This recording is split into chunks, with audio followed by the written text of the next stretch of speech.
Բարև ձեզ Միլայի խոհանոցի անչափ սիրելի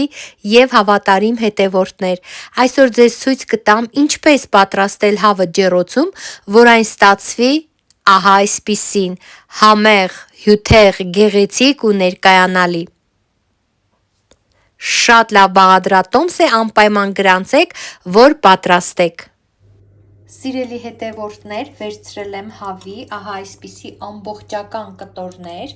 հավի ազդրամիսն ու կոնքամիսը միասին եւ ահա այսպիսի կտրվածքներ եմ արել վրան լվանալուց հետո։ Բարեկամներ, խորհուրդ եմ տալիս հավի միսը օգտագործելուց առաջ մի քանի ժամով պահել աղաջրում, այնուհետև լավ լվանալ մի քանի անգամ։ Ես երբեմն նույնիսկ սոդաաջրում եմ պահում, դա շատ կարևոր է։ Հիմա կմարինացնեմ, կթողնեմ մարինադի մեջ հավի միսը լավ մնա, համերը իրար խառնվեն, ինչպես ասում են մեծերը, միսը ուտի մարինադը։ Եվ այսպես վերցնում եք միսը, կոնքամիսն ու ազդրամիսը միասին, ինչպես նաև ամբողջական հավ։ Նկարագրված ձևով լավ լվանում եք, հնարավորինս չորացնում, ազատ ամանի մեջ տեղափոխում եք, որպեսզի մարինացնել ավելի հեշտ լինի։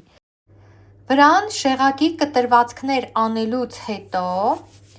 աղ ենք ավելացնում։ Աղը երկու կողմից պետք է անպայման լինի։ Ահա այսպես։ Նորից շրջեմ սիրուն մասով։ Քաղցր պապրիկա։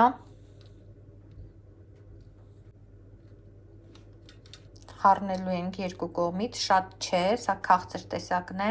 Ավելացնում եմ քրքում, պարտադիր, օգտակար եւ առողջարար համեմունք քրքում, խմելի սունելի, սիրելի բարեկամներ, այսպես, անպայման մի սխտոր պետք է քերեմ, բայց մինչ այդ նաեւ սև պղպեղ քրքումն իր օգտակար հատկությունները արտահայտում, մի տեսակ բացում է, երբ սև պղպեղ է հետը։ Սև պղպեղն էլ ավելացնեմ, այսպես, սխտորը քերեմ,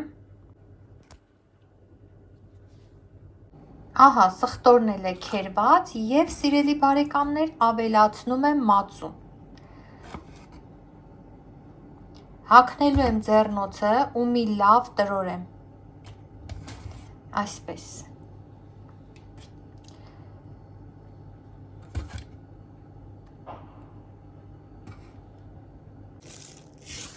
Հա այսպես սիրելի բարեկամներ, լավ տրորում ենք։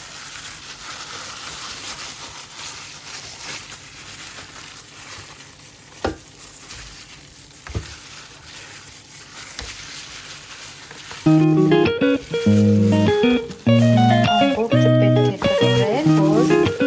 ամենությունը ստացվի ընտրի։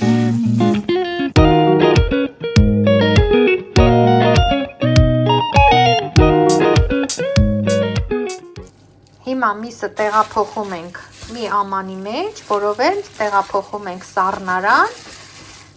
եւ թողնում մարինացվի, ահա այսպես։ Եվ իր վրա ենք լցնում մարինադն է ամբողջությամբ։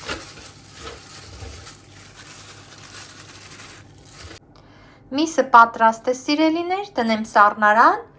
պատրաստվենք հաջորդ գործողությանը։ Վերցրեք ցանկացած բանջարեղեն, կարտոֆիլ, բրոկլի, դդում, ծաղկակաղամբ, ինչ ուզում եք, որպեսզի հավի հետ պատրաստենք մեր ջեռեփուկը։ Հիմա ես կարտոֆիլը կմաքրեմ, կբաժանեմ կտորների եւ կմիացնեմ նաեւ ջեռոցը։ Կարտոֆիլը պատրաստ է սիրելիներ, իսկ հիմա եկեք համեմենք։ Նկատեք, որ ես կարտոֆիլը ամբողջովին չեմ կեղևազրկել, որովհետև կարտոֆիլի կեղևը եւս վիտամիններով է լի, ափսոս է, որ բոլորը կորցնենք։ Պարզապես հեռացրել եմ սև կետիկները, վնասված մասերը, աչքերը, ինչպես ասում են, ու կտրատել, ահա այսպես։ Ավելացրի աղ, քրքում եմ ավելացնում, եւս մի քիչ։ Քրքումի հետ պարտադիր է սև պղպեղը։ Սև պղպեղը եւս ավելացված է, ավելացնում եմ չոր կանաչիներից ռեհանի, ցիտրոնի խառնուրդ է քիչ չափով, սխտորի փոշի, մի քիչ։ Խորհուրդ չեմ տալիս սխտոր օգտագործել թարմ, որ չայրվի կարտոֆիլի վրա։ Ավելացնում ենք կարմիր պղպեղ,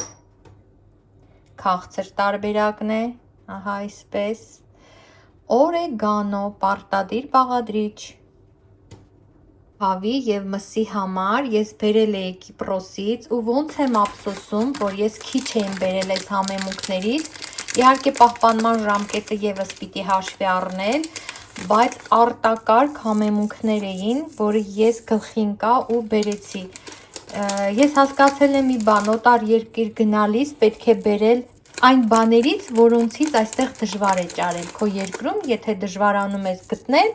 կարելի է դրսից միայն այդպիսի բաներ բերել հիշանվերներից բացի։ Եվ ավելացնում եմ բուսայուղ, ինձ մոտ ձիթապտղի յուղ է ու շատ լավ խառնում։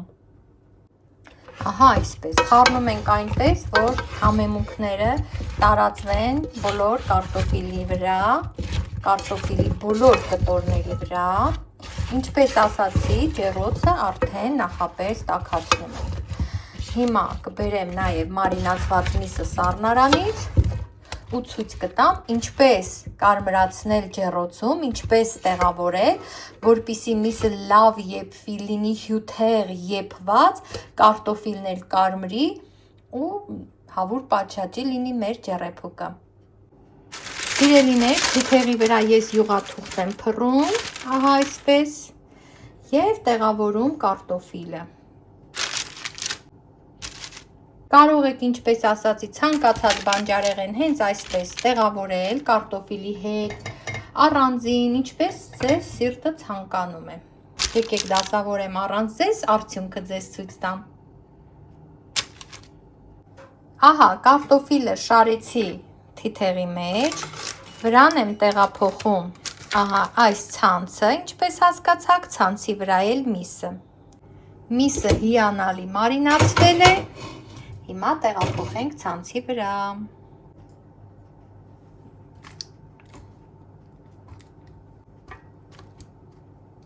Ամբողջ հյութերը, պատկերացնում եք, չէ, եփվելիս լցվելու են կարտոֆիլի վրա։ Միսը շատ լավ պետք է եփվի, սիրելիներ, հավի միսը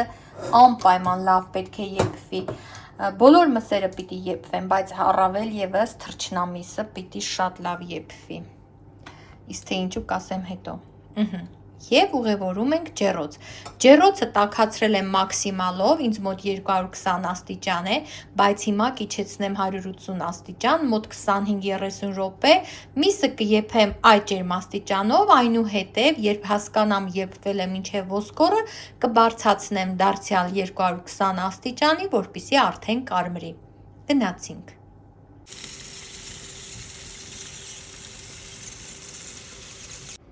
Դե հիմա տեսեք, սիրելի բարեկամներ, ինչպիսի չքնաղություն, ինչքան ստացված է մեր ուտեստը, ինչ ստացանք, տեսեք։ Հիմա ցույց կտամ նաև կարտոֆիլը, որքան լավ է եփվել, ինչպես է կարմրել։ Եկեք մատուցենք ու վայելենք։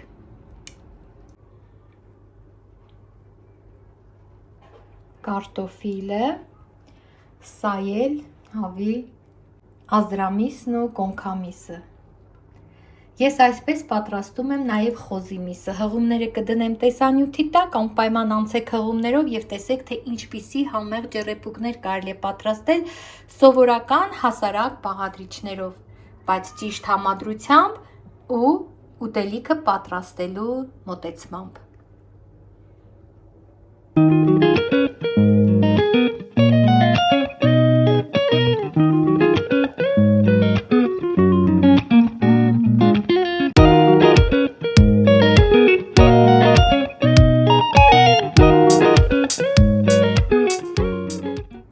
Մատուցելիս, սիրելի բարեկամներ, վրան ավելացնում եմ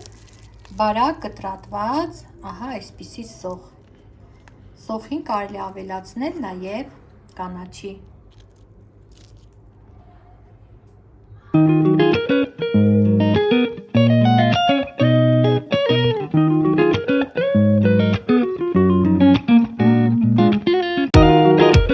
Դե ինչ, սիրելի հետևորդներ, այսօր էլ այսքանը։ Եթե հավանեցիք բաղադրատոմսը, անպայման սրտիկեք, տակից մի լավ մեկնաբանություն գրեք, լայքեք, իսկ եթե բաժանորդագրված չեք, անպայման բաժանորդագրվեք, դա շատ կարևոր է։ Չմոռանաք հետևել ինձ նաև Instagram-ում, Facebook-ում և TikTok-ում։ Իմ բոլոր հասցեները կգրեմ տեսանյութի տակ։ Ես տեսանյութի տակ նկարագրության բաժնում կգրեմ նաև այն համեմունքների փունջը, որ օգտագործեցի այս բաղադրատոմսի մեջ, ինչպես նաև կզետեղեմ այլ ջեռեփուկների համեղ բաղադրատոմսերի լինքեր, անցեք հղումով և այդ բաղադրատոմսերը ևս դիտեք։ Մինչ նոր հանդիպում։